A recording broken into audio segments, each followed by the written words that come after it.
শুভেচ্ছা সবাইকে। বিসমিল্লাহির রহমানির রহিম। আবারও বলাটা আসলে ভুল হবে, পরম অনেক করুণাময় ও অসীম দয়ালু আল্লাহর নামে শুরু।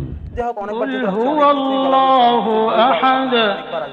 তো আজকে যেটা বলছি সেটা হচ্ছে উপেক্ষিত শক্তির উদ্বোধন, এই প্রবন্ধটা নিয়ে একটু আলোচনা করবো, কাজী নজরুল ইসলামের। তো কাজী নজরুল ইসলামের সম্পর্কে আমরা মোটামুটি সবাই জানি, সবাই চিনি, এবং যদি কেউ না জানেন তাহলে তো মানে তার কিছু বলার নেই আর কি। বাট এটা সব মোটামুটি সবাই জানি, কারণ উনি আমাদের জাতীয় কবি এবং খুবই সম্মানের লোক। এবং বাংলা সাহিত্যের যদি পিওর কবি কাউকে বলি, আমি আমার নিজের ভাষায়, যে আসলে জন্ম থেকে কবি, সে হচ্ছে কাজী নজরুল। কেন বললাম জন্ম থেকে কবি, কেন বললাম ভাইয়া? তার কারণ হচ্ছে কাজী নজরুল ছিলেন এমন একজন কবি যে যেই হাতে শ্যামা সঙ্গীত লিখতেন, অর্থাৎ দুর্গাপূজা যে সঙ্গীত, সেই হাতেই গজল লিখতেন। যেই হাতে প্রেমের কবিতা লিখতেন, সেই হাতেই বিদ্রোহী কবিতা লিখতেন। অর্থাৎ কবিতার এমন কোনো ধারা ছিল না যেখানে তার কোনো বাধা ছিল, তার কোনো নির্দিষ্ট জায়গা ছিল না। সে একটা কবিতার নদী আর কি, কবিতার সাগর, যেদিকে পেরেছেন সেদিকে বয়ে গেছেন। এই জন্য তাকে আমি বলবো পিওর কবি। এবং আমরা অনেকেই জানি কি জানি না যে কাজী নজরুল ইসলামের হাজারো গান, হাজারো কবিতা আছে যেগুলো অন্য লেখকদের নামে প্রচলিত। আমরা অনেকগুলো জানি যে না, এটা কাজী নজরুল ইসলামের লেখা ছিল অন্য লেখকদের নামে। সেটা কি হতো, কাজী নজরুল ইসলামকে একটা পান খাওয়াতো, যে দাদা একটা পান খাওয়া, আমাকে একটা কবিতা লিখে দেন। তো সেই পান চাওয়াতে যাতে 2-3 লাইন লিখে দিত, ওই কবিতার পরে গান হয়ে গেছে। এবং মনে করেন আমি নিয়ে গেছি, আমার নামে পরিচিত সবাই, বাট ওনার নামে কেউ চিনছে না, কাজী নজরুল ইসলামকে কেউ জানেও না যেটা ওনারই গান। এরকম একজন কবি হচ্ছেন কাজী নজরুল ইসলাম। তো ওনার প্রবন্ধ নিয়ে একটা সমস্যা আছে, যেটা হয় যে ওনার প্রবন্ধগুলো একটু কাঠখোট্টা হয় এবং একটু জটিল ভাষার হয়, যার কারণে সবার কাছে খুব একটা মানে বোধগম্য হয় না, সহজবোধ্য হয় না, এবং খুব বিরক্তি নিয়ে এটা পড়তে হয় আর কি।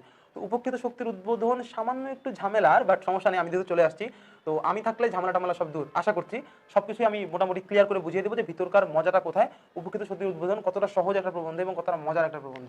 তো সেই দিকে যাওয়ার আগে কাজী নজরুল ইসলাম নিয়ে একটু আলোচনা করে নিই। সেই আলোচনাটা হচ্ছে যে ওনার জন্মমৃত্যু আমি আগেও অনেকবার বলেছি, বারবার বলছি, এবং সামনে অনেকবার বলবো যে প্রত্যেকটা রাইটার জন্মমৃত্যু আমাদের মনে রাখতে হবে। যদি আমরা এই ব্যাপারটা অবহেলা করি তাহলে অবশ্যই কিন্তু বড় একটা ধরা আমরা খাবো এমসিকিউর ক্ষেত্রে। প্রত্যেকটা রাইটারের জন্মমৃত্যু আমাদের জন্য ইম্পর্টেন্ট। তো যেটা বললাম সেটা হচ্ছে ওনার জন্ম হচ্ছে 1899 সালে এবং উনি মৃত্যুবরণ করেন হচ্ছেন 1976 সালে।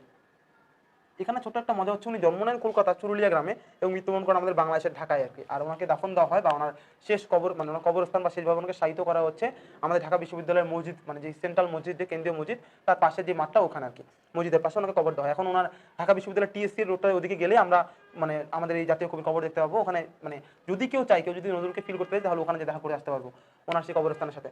যাই হোক, তো ওনার জন্ম 1899 সালে, 1976 সালে ওনার মৃত্যু। তো এখানে একটু বলে রাখি, সেটা হচ্ছে একটু দুঃখ নিয়েই বলছি যে আমাদের যে পাঠ্যপুস্তক বইটা, সরকারি বইটা, ওখানে একটা বড় একটা ভুল আছে। ভুলটা হচ্ছে এখানে যে ওনার জন্ম তারিখ দেওয়া হচ্ছে 24শে মে, বাট এখানে যতটুকু জানি, বা এটা খুব কমন একটা ব্যাপার, সেটা হচ্ছে কাজী নজরুল ইসলামের জন্ম তারিখ হচ্ছে 25শে মে। এই ভুলটা বোর্ড থেকে কিভাবে হলো আমি জানি না, কারণ জাতীয় কবির জন্মদিনে ভুল, এটা খুবই উইয়ার্ড একটা ব্যাপার। মানে কেন এই এত বড় ভুলটা কেন হলো জানি না, বাট এটা একটু জানা উচিত যে ওটা 25শে মে হবে, 24শে মে না। এবং আমি অনুরোধ করবো যদি আমাদের সরকার লেভেলে কেউ ভিডিও দেখে থাকেন, তারা যেন দ্রুত এটা সংশোধন করেন, কারণ জাতীয় কবির জন্ম তারিখে ভুল, এটা আসলে মানাটা খুব কষ্ট। জাতীয় কবির জন্ম তারিখে ভুল, তা আবার নবম দশম শ্রেণীর একটা স্টুডেন্টের হাতে পড়ছে। 24শে মে না, এটা হবে 25শে মে। যাই হোক, এবার আমরা একটু গভীরে আলোচনা যাই। সেটা হচ্ছে কাজী নজরুল ইসলামের কিছু লেখা নিয়ে আলোচনা করি। কিছু বই কাজী নজরুল ইসলামের আমরা নাম শুনলেই বুঝি এটা নজরুলের লেখা, কারণ খুবই উদ্ভট এবং খটমটা নাম আর কি। এবং এই কাব্যগ্রন্থগুলো হচ্ছে বাংলা সাহিত্যের খুবই দুর্দান্ত মানে প্রচলিত কাব্যগ্রন্থ। এবং এর মধ্যে কয়েকটা নাম আমি লিখে দিচ্ছি যেগুলো হচ্ছে খুবই ইম্পর্টেন্ট, বারবার ঘুরিয়ে ফিরে লাগে। আর কয়েকটা নাম আমি মুখে বলে দিচ্ছি যেগুলো আমাদের মাথায় রাখা খুব জরুরি। তো যে কয়টা নাম আমাদের খুবই ইম্পর্টেন্ট, মানে বারবার লাগে, তার মধ্যে এক নম্বর হচ্ছে ছায়ানট, রবীন্দ্রনাথ ঠাকুরের কাজী নজরুল ইসলামের কাব্যগ্রন্থ ছায়ানট। এরপর হচ্ছে চক্রবাক, চক্রবাক। এরপরে হচ্ছে সিন্ধু হিন্দল, খুবই ইম্পর্টেন্ট একটা নাম, সিন্ধু হিন্দল।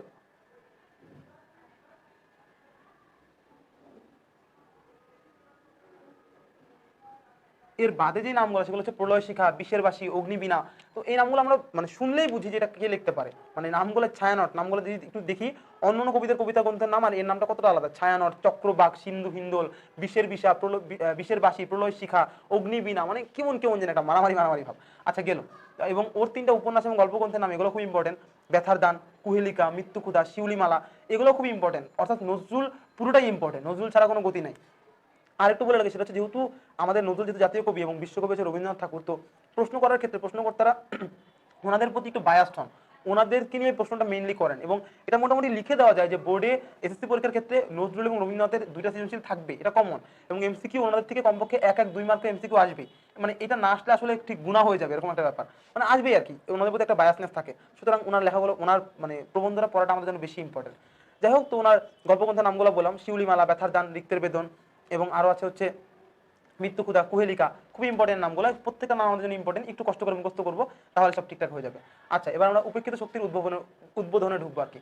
নামটা দেখে বুঝতেছি উপেক্ষিত শক্তির উদ্বোধন, অর্থাৎ যেই শক্তিগুলোকে আমরা উপেক্ষা করি, ঘৃণা করি বা অবহেলা করি, সেই শক্তিগুলোর উদ্বোধন, অর্থাৎ তারা জেগে উঠতেছে, তাদের জাগরণ নিয়ে কাজ করা। কাদেরকে আমরা উপেক্ষা করি বা কাদেরকে আমরা অ্যাভয়েড করি, কাদেরকে, সেটা নিয়ে নজরুল আলোচনা করতে। সেই কাদেরটা কারা? নজরুল প্রথমে রবীন্দ্রনাথ ঠাকুরের দুটো লাইন দিয়ে শুরু করলো, সেটা হচ্ছে যে হে জাতি, মানে লাইনটা ঠিক এরকম যে তোমরা যাদেরকে অপমান, যাদেরকে করেছ অপমান, অপমান হইতে হবে তাহাদের সবার সমান। অর্থাৎ কি, যে তোমরা যাকে অপমান করছো, অপমান পেয়ে তাদের সমানই হতে হবে। অর্থাৎ তুমি যাকে একটা লাথি দিচ্ছ, তোমাকে ওই একটা লাথি পেতে হবে, তার কম তুমি পেলে হবে না, তার বেশি পেতে পারবে, তার কম না। অর্থাৎ নজরুল প্রথমেই শুরু করলো যে যতটুকু অপমান তুমি ওদেরকে করছো, অতটুকু অপমান তোমাকেও পেতে হবে, কোনো কম হবে না। অপমানটা কাদেরকে করছে? নজরুল এবার শুরু করলো আসল আলোচনা, সেটা হচ্ছে আমাদের সমাজে এক ধরনের একটা শ্রেণীকে আমরা একটু খুব অবজ্ঞা বা ঘেন্নার চোখে দেখি, ওদেরকে আমরা বলি ছোট লোক। ছোট লোক কারা? যারা গরিব, ওদেরকে আমরা বলি ছোট লোক। অর্থাৎ আমরা সবাই বড় লোক, বড় মনের মানুষ, আর ওরা হচ্ছে ছোট লোক, ওরা যাতে আমাদের সমান হতে পারে না, কারণ কি ওদের টাকা নেই। অর্থাৎ দেখেন, এরাই হচ্ছে উপেক্ষিত শক্তির উদ্বোধন। একটু খেয়াল করে দেখেন, আমাদের পুরো দেশটা হচ্ছে 16 কোটি মানুষের দেশ। এখন এই মানুষগুলোর মধ্যে ঠিক বড় লোক পর্যায়ে আমরা ফেসবুক চালাই, আমরা ইউটিউব চালাই, আমরা অনেক আধুনিক, আমরা জিন্স টি শার্ট পরে ঘুরে বেড়াই, আমাদের ভাবসা অন্যরকম, আমরা অ্যান্ড্রয়েড চালাই, আইফোন চালাই, কোথা থেকে এই জাতিটুকু যতটুকুতে আমরা ফোকাস করি, এটা কতজন বলতে পারেন? ম্যাক্সিমাম 10 লাখ, খুব বেশি হলে 1 কোটি, এর বেশি তো এই সমাজটা এর বেশি না। বাট গ্রামে গঞ্জে একদম কোনা কাঞ্চিতে কত ধরনের দরিদ্র লোক, কত মানুষ আছে সেটা জানেন? বাকি 15 কোটি লোক হচ্ছে গ্রামের লোক, বাকি 15 কোটি লোক হচ্ছে আমাদের সুবিধার বাইরে, ফেসবুকের বাইরের লোক। কত হচ্ছে দুঃখের ব্যাপার হচ্ছে এগুলো, যে তাদেরকে আমরা উপেক্ষা করে রাখি। পুরো 16 কোটির একটা দেশকে 1 কোটি একটা মানুষ চেঞ্জ করতে পারে? কখনোই সম্ভব না। অর্থাৎ দেশের পুরো যদি পরিবর্তন চাই, উন্নয়ন চাই, দেশের ভালো চাই, তাহলে পুরো 16 কোটি মানুষের কন্ট্রিবিউশন দরকার, 16 কোটি মানুষের সাহায্য দরকার।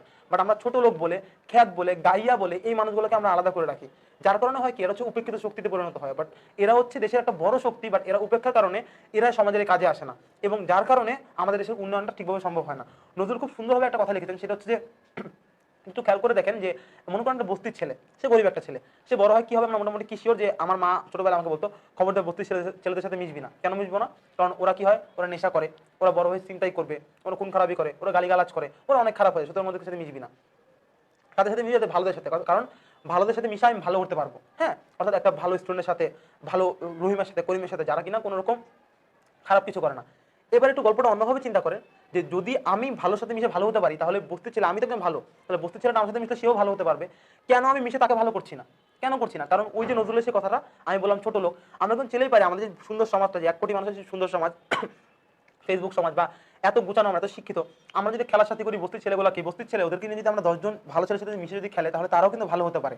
সে যখন আমাদেরকে সন্ধ্যাবেলা যখন ছুরি ধরবে, তাদের প্রথম যে প্রশ্নটা মাথায় থাকবে যে কার গায়ে ছুরি ধরছি, সেও তো আমার বন্ধু। বাট আমরা তা না করি, যে নজরুল যেটা বললেন, ছোট লোক বলে ওদেরকে সমাজ থেকে আলাদা করে দেয়, এবং তখন ওদের একে তো অভাবের ব্যাপার, তার উপরে ওদের মধ্যে এক ধরনের ক্রোধ বা রাগ সৃষ্টি হয়, এবং সেখান থেকে কিন্তু দেশের দ্রোহিতা, জঙ্গিবাদ বলে বা চিন্তাই বলে এটা শুরু হয়।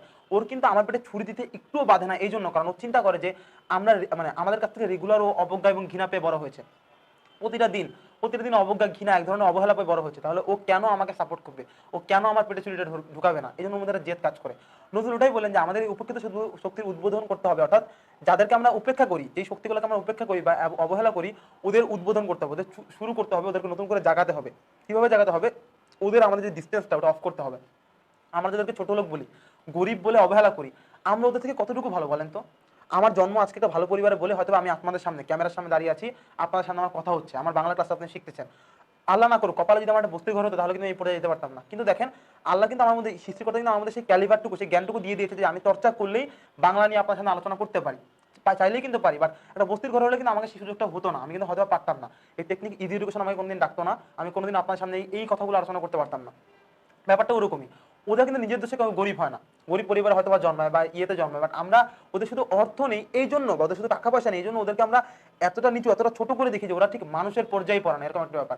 আপনি খুব নজরুলের খুব সুন্দর কিছু এক্সাম্পল ওখানে দেওয়া, খুব দেড় পাতার একটা প্রবন্ধ, বাট বেশ তুখর করে দেওয়া। আপনি যদি একটু খেয়াল করে দেখেন, নজরুল খুব সুন্দর একটা এক্সাম্পল দিয়েছেন, সেটা আমি আপনাকে শেয়ার করি। যে আমরা ছেলেরা অনেকেই টং দোকানে চা খেতে বসি, টং দোকানে, এবং মেয়েরা বিভিন্ন রেস্টুরেন্টে যান। তো রেস্টুরেন্টের ব্যাপারটা একটু আলাদা, টং দোকানটা বললে আরো ইজিলি হয়, যে ভার্সিটি পুরো ছেলেরা টং দোকান একটা কমন ব্যাপার।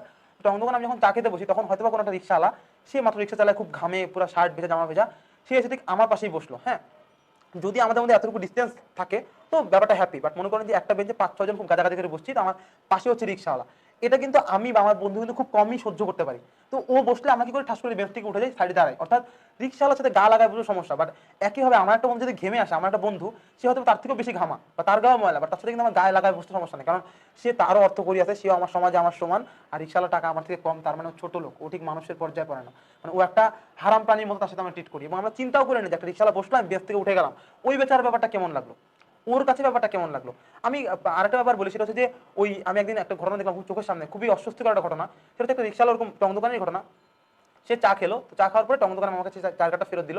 তো আমার একটা বন্ধু, মেয়ে বন্ধু, সে ওই চা খেতে গেলো, তো সে দুইবার বললো মামা গরম পানি দিয়ে কাপটা পরিষ্কার করে দেন, গরম পানি পরিষ্কার করে দেন। তো মামা বললো এটা আগে পরিষ্কার করা লাগবে না, ঠিক আছে। তো মামা সামান্য পানি দিয়ে ইয়া করলো এবং তার ব্যাপারটা পছন্দ হলো না, সে কাপটা নিজে নিল, নেওয়ার পরে খুব সুন্দর করে পানি দিয়ে পুরোটা পরিষ্কার করলো। রিক্সার আমার তখন দাঁড়ানো, খুব পরিষ্কার করলো, একদম যেখান থেকে চুমুক দিয়ে কাপ খায়, মানে চা খায় আর কি, সেটা পুরোটা পরিষ্কার করলো।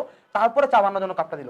তো আপনি তো চিন্তা করে দেখেন, কিন্তু মজার ব্যাপার হচ্ছে এটা কিন্তু সে আগে কখনোই করে না, যখন আমরাও তো একই কাপে চা শেয়ার করে খাই। এরকম অনেকবার ঘটেছে যে আমাদের সব ফ্রেন্ডরা 2 কাপ চা নিয়ে 5-6 জন খাচ্ছি, এটা ঘটেছে। বাট যখনই লোকটা ছোট লোক, যখনই ও রিক্সা চালক, যখনই একজন মুচি, তখনই ওর কাপে চা খাওয়া যাবে না, তখনই ওর পাশে দাঁড়ানো যাবে না। মানে এই যে একটা মেন্টাল ডিস্টেন্সটা তখনই হয় কি, যখন দেশের একটা উন্নয়নের কাজ হয়, একটা আন্দোলন হয়, একটা যুদ্ধ হয়, তখন ওদের মধ্যে না এই মমত্ববোধটা থাকে না যে আমি এদের জন্য কাজ করব, কারণ ওরা আমাদের ভাই ভাবে না। বাট আমরা যদি ভাই ভেবে ওদেরকে যদি আমাদের মানুষের একটা অংশভাবে জড়িয়ে নিই, তাহলে দেখবেন পুরো যত ধরনের সমস্যা, দেশে যত ধরনের উন্নয়ন, এই বড় একটা শক্তি, বড় একটা জনগোষ্ঠী, ওরা আমাদের উন্নয়নের কাজে বড় করে আগে আসবে। আর একটু ক্লিয়ার করে বলি, দেখেন ওই আমাদের এই বস্তির দ্বারা অনেক ধরনের ক্রাইম হয়, হয়তো বা রাস্তায় তারা বাথরুম করছে, তারা স্যানিটেশন ব্যবহার করে না, রাস্তাঘাট নোংরা হচ্ছে, একটা ভাঙা রাস্তা হেল্প করতে সাহায্য করে না, চিন্তাই হচ্ছে, নেশার ব্যবসা হচ্ছে। বাট ওরা যদি ঠিক সম্মানটা পেতো, দেশের এই সম্মানটা পেতো, তাহলে ওরা কি চিন্তা করতো যে আমি কার হাতে নেশা তুলে দিই, ওই ছেলেটাও তো আমার ভাই, ওই ছেলেটাও তো আমার বাবার বন্ধুর মতো, বা আমি কার হাতে দিচ্ছি, ও তো আমার বন্ধু, তো নেশাটা দেওয়া যাবে না, এই বোধটা ওদের মধ্যে জাগতো। বাট আমাদের অবহেলার কারণে বা আমাদের ওদেরকে ছোট করা বা অপমানের কারণে ওদের মধ্যে এক ধরনের হিংসা এবং ক্রোধ জন্মায়, এবং যার কারণেই সমস্যাগুলো সৃষ্টি হয়। নজরুল খুব সুন্দর করে রাস্তায় লিখলেন একটা উদাহরণ দিয়ে, সেটা হচ্ছে একজন মহান মানুষের উদাহরণ দিলেন। সেই মহান মানুষটা হচ্ছে মহাত্মা গান্ধী। সেই মহাত্মা গান্ধী যখন অসহযোগ আন্দোলনের ডাক দেন, তখন কি হয়, তখন পুরো ভারতবাসী একত্র হয়ে যায়, না হিন্দু না মুসলমান না বৌদ্ধ না খ্রিস্টান, না ধনী না গরিব। একটা পাঁচতলা বাড়ি মালিক, সে যেমন অসহযোগ আন্দোলনে ছিলেন, একজন চাষা, এই পর্যন্ত মাটি হয়তো পা পর্যন্ত চলে আসছে, গা ভর্তি কাদা, ঘামে ঘামে মানে পুরো শরীর ভিজে আছে, সেও তো সে লাঙল কাঁধে নিয়ে অসহযোগ আন্দোলনে চলে আসছে, অর্থাৎ ডাকলে চলে আসছে। কিভাবে চলে আসলো? মহাত্মা গান্ধী শক্তিটা কোথায় পেলো, যে শক্তিটা এখন আমরা পাই না, এখন আমরা ডাকলে কেউ আসে না, বাট তখন পেলো, কিভাবে পেলো? কারণ নজরুল খুব সুন্দর করে, সেটা হচ্ছে মহাত্মা গান্ধী সবাইকে ভাইয়ের মতো করে বুকে টেনে নিয়েছিলেন, চাষা আর শ্রমিকের মধ্যে কোনো তফাৎ করেননি, ধনী গরিব সব এক করে ফেলেছিলেন। যার কারণেই যখনই লোকটা ডাক দিল, তখনই গরিবরা এবং ধনীরা সবাই বুঝলো যে না, প্রয়োজনটা আমাদের সবার, ওই গরিবটাও আমার ভাই, এবং গরিবটাও বুঝলো ধনীটাও আমার ভাই, কারোর সাথে কারো কোনো বিদ্বেষ নেই, আমাদের একত্রে ডাকতে হবে। এবং আমরা যদি আরেকটু দেখি, একই ঘটনা ঘটেছিল আমাদের ৭১-এর সময়। নজরুল লিখতে পারেন এই ঘটনাটা, কারণ নজরুল তখন মানে বাকশক্তিহীন, মেমোরিহীন, এই জন্য, এবং তখন উনি লেখালেখি বন্ধ, 41 বছর বয়সে উনি ওনার বাকশক্তি হারিয়ে ফেলেন, যার কারণে ৭১-এর মতো দুর্দান্ত ঘটনা দেখে যেতে পারেননি। দেখলে হয়তো আমাদের বিদ্রোহী কবি আরো তুখর কিছু ডেলিভারি তখন দিত এই ৭১-এর জন্য, দুর্দান্ত একজন লোক। এবং তারপরে ৭১-এর যে ব্যাপারটা, সেই ৭১-এ কি ঘটলো, আমাদের বঙ্গবন্ধু শেখ মুজিবুর রহমান যখন ডাক দিলেন, তখন ঠিক একই ঘটনা, ঠিক একই ঘটনা। জাহানারা ইমামের এসির রুমে থাকা খুব লুতুপুতু মানে বড় লোক চাকরি পাওয়া ছেলে রুমি, সেও ক্র্যাক প্লাটুনে যোগ দিল, হাতে রাইফেল নিয়ে চলে গেল। একটা চাষার ছেলে, সেও যোগ দিল। একটা স্কুল বালক, সেও যোগ দিল। ডাকটা এতটাই গভীরে ছিল, কারণ শেখ মুজিবুর রহমান আমাদের বঙ্গবন্ধু, উনি মানুষের থেকে মানুষের তফাৎ করতেন না, প্রত্যেকটা মানুষ এক। উনি বুঝতে পেরেছিলেন বাংলাদেশে আসলে ধনী গরিব বলে কিছু নাই, প্রত্যেকটা মানুষই জনগণ, প্রত্যেকটা মানুষই বাংলাদেশের। বাট দুঃখের ব্যাপার, নজরুলের যে লেখাটা উপেক্ষিত শক্তির উদ্বোধন, সেই উদ্বোধন নজরুল লিখেছিলেন প্রায় আজ থেকে 100 বছর আগে। কষ্টের এবং দুঃখের ব্যাপার, সেই উদ্বোধন কিন্তু আজও হয়নি, আজও উপেক্ষিত শক্তির উদ্বোধন হয়নি, আজও এই ব্যবধানটা রয়ে গেছে, যার কারণে আজও কোনো প্রয়োজনে ডাক করলে ধনী গরিব কখনো একত্র হয় না। এখনো পর্যন্ত আমাদের মধ্যে বিচ্ছেদ, এখনো পর্যন্ত আমাদের এই সমাজটা, আমরা যারা তথাকথিত ধনী সমাজ, তারা গরিবদেরকে এখনো অবজ্ঞা করে দেখি। এখনো এখনো চেষ্টা করে একটা রিক্সাওয়ালা টং দোকানে বসে তার পাশে না বসতে। এখন আমাদের কাজের মেয়েটা, আমরা যখন রিক্সা করে যাই, আমাদের পায়ের এখানে বসে থাকে, আমাদের পাশে স্থিরে বসে না। এখনো কাজের মেয়ের জামা আর আমার মেয়ের জামা দেখলে তফাৎ করা যায় যে না, এটা কাজের মেয়ে, এটা আমার মেয়ে। এখনো এই তফাৎটুকু এখনো পর্যন্ত বন্ধ হয়নি। এখন পর্যন্ত নজরুলের এত কষ্টের, এত বিপ্লবী লেখা, তারও কোনো ইফেক্ট এখন পর্যন্ত আমাদের মধ্যে পড়েনি। তো নজরুলের অনুরোধ ছিল একটাই, এবং তার সাথে আমিও গলা মেলাচ্ছি, আমিও বলছি যে এটা খুব দ্রুত আমাদের চেঞ্জ করা উচিত।